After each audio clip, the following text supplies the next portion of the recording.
Woi, tanya dong. Itu presiden siapa sih? Banget dah. Ini lagi ada virus, darurat kesehatan. Kok yang diterapin malah kebijakan darurat sipil? Emang ada perang? Ada kerusuhan? Ada pemberontakan? Heran deh, orang kok bisa jadi presiden? Emang gak ada yang lebih pintar lagi apa?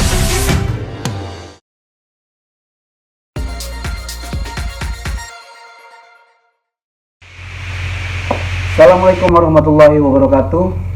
Beberapa waktu lalu media sosial kita diramaikan soal penangkapan terhadap Ali Baharsyah atau Ali Nurdin Baharsyah, seorang aktivis HTI, anak muda pemuja dan pendukung khilafah dan organisasi yang telah resmi dibubarkan oleh pemerintah. Nampaknya apapun akan dia lakukan agar keinginannya terwujud, termasuk menyebarkan kebencian, kebohongan, utamanya adalah hinaan terhadap kepala negara. Akhlak dan adab beda pendapat bukan lagi hal yang penting. Kita semua dapat melihat di media sosialnya bagaimana narasi kebencian dan provokasi itu terus-menerus dilakukan, terlebih terhadap Jokowi dan pendukungnya. Warahmatullahi wabarakatuh, sahabat semua. Di belakang saya adalah orang-orang hebat, mahasiswa dari seluruh Sumatera, mulai dari Aceh sampai ke Lampung. Kami siap menegakkan khilafah. Kami siap menegakkan khilafah. Khilafah. Khilafah. Khilafah. Khilafah. Khilafah. Khilafah. Allahu Akbar.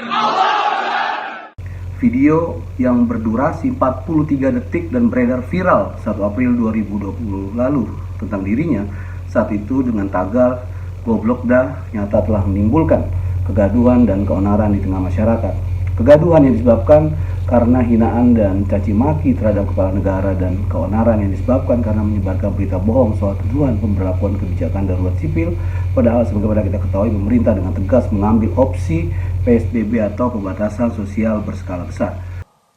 Untuk mengatasi dampak wabah tersebut, saya telah memutuskan dalam rapat kabinet bahwa opsi yang kita pilih adalah pembatasan sosial berskala besar atau PSBB. Dasar hukum PSBB ditegaskan dan sudah diatur di dalam Undang-Undang Nomor 6 Tahun 2018 tentang kekarantinaan kesehatan, diteken sendiri oleh Presiden Jokowi, sedangkan darurat sipil itu lewat Perpu Nomor 23 Tahun 59 tentang keadaan bahaya yang diteken pada saat itu oleh Presiden Soekarno. Jelas ini berbeda. Dalam peraturan masing-masing juga ditegaskan PSBB selain keadaan darurat militer dan keadaan perang terjadi manakala alat-alat perlengkapan negara dikhawatirkan tidak dapat mengatasi kondisi keamanan atau ketertiban hukum di seluruh wilayah atau di sebagian wilayah negara. Kondisi itu terjadi apabila negara terancam pemberontakan, kerusuhan, bencana alam, perang, perkosaan wilayah atau negara dalam keadaan bahaya, dan banyak lagi perbedaan-perbedaan lainnya. Penyampaian informasi yang tidak benar ini secara hukum dikualifikasikan sebagai bentuk menyebarkan berita bohong dan merupakan perbuatan hasutan yang dapat menimbulkan keresahan di tengah masyarakat, terlebih dalam situasi pandemi COVID-19 saat ini. Sehingga perbuatan dilakukan oleh Ali Baharsyah itu ada hukumnya, dengan tegas dilarang dalam pasal 207 KUHP. Barang siapa dengan sengaja di muka umum dengan lisan ataupun tulisan menghina suatu penguasa atau badan hukum yang ada di Indonesia diancam dengan pidana penjara paling lama 1 tahun 6 bulan penjara. Dan pasal 14 ayat 1 nomor 1 tahun 1946 tentang peraturan hukum pidana, barang siapa dengan sengaja menyebarkan atau menyiarkan pemberitahuan bohong yang dapat menerbitkan keonaran di kalangan rakyat dihukum dengan hukuman penjara selama-lamanya adalah 10 tahun. Kemudian ada pasal 207, bisa jadi dianggap kontroversial. Ya, namun demikian biar pengadilan nanti akan membuktikan meski ada kalangan memperdebatkan soal delik aduan atau bukan, tetapi setidaknya pasal 14 ayat 1 Undang-Undang 1 tahun 46 dipastikan adalah bukan delik aduan. Artinya dilaporkan atau tidak, polisi sebetulnya bisa menangkap pelakunya karena telah menyebarkan fake news atau berita palsu soal tuduhan Indonesia berlaku darurat sipil. Namun atas desakan banyak pihak atau netizen di media sosial, saya waktu itu mengambil inisiatif untuk resmi melaporkan Ali Baharsyah ke Baris Krim Polri pada 1 April 2020 lalu. Ali Baharsyah ditangkap terinformasi bersama dengan 3 rekannya. Kemudian berdasarkan hasil pemeriksaan dan keterangan dari Kombes Pol Himawan Bayu Aji Kasubdit 2 Direktorat Tindak Pidana Cyber Barreskrim Polri. Saat itu di media Ali Baharsyah juga dijerat dengan pasal 28 ayat 2 ITE tentang hate speech dan Undang-Undang Nomor 40 Tahun 2008 tentang pasal penghapusan diskriminasi ras dan etnis. Kemudian yang paling mengagetkan, jeratan soal undang-undang pornografi, di mana hasil penelusuran polisi didapati bahwa Ali menyimpan koleksi video porno itu. Polisi juga menerangkan bahwa pihaknya telah mengawasi Ali Baharsyah sejak tahun 2018 karena aktivitas di media sosialnya yang kerap menyebarkan video berkaitan dengan ujaran kebencian dan hoax. Sebelumnya pada 2019 Ali juga ternyata pernah diadukan ke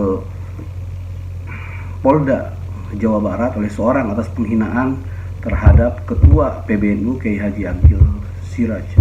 Pertanyaannya sekarang adalah apakah yang dilakukan polisi terhadap Ali Baharsyah itu adalah merupakan kriminalisasi? Apakah yang disampaikan dalam video itu adalah kritik dan kebebasan berpendapat?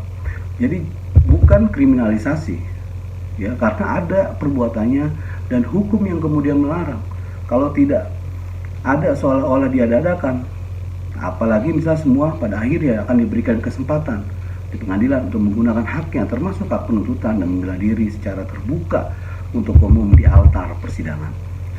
Bahwa menyebarkan berita bohong dan menghina di ruang publik juga bukan kritik atau kebebasan berpendapat. Justru perbuatan Ali Baharsyah mencederai kebebasan pendapat itu sendiri.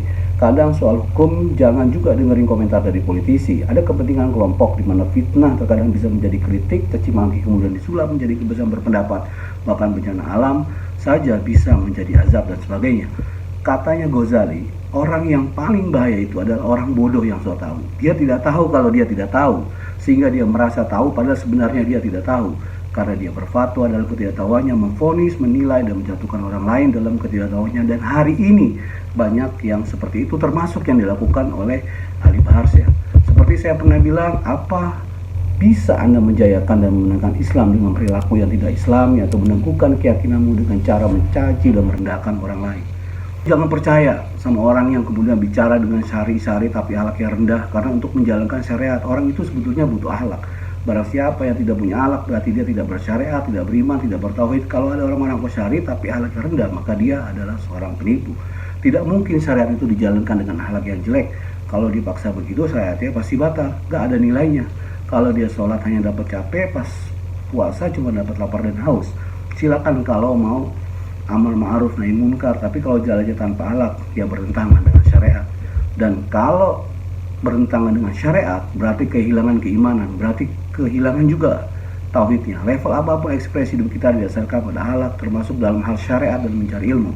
Tetaplah menjadi manusia di mana profesi dan perilaku hidupmu, akhlaklah yang utama.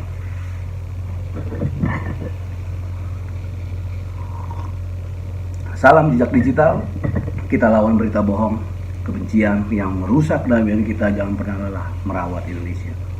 Assalamualaikum warahmatullahi wabarakatuh.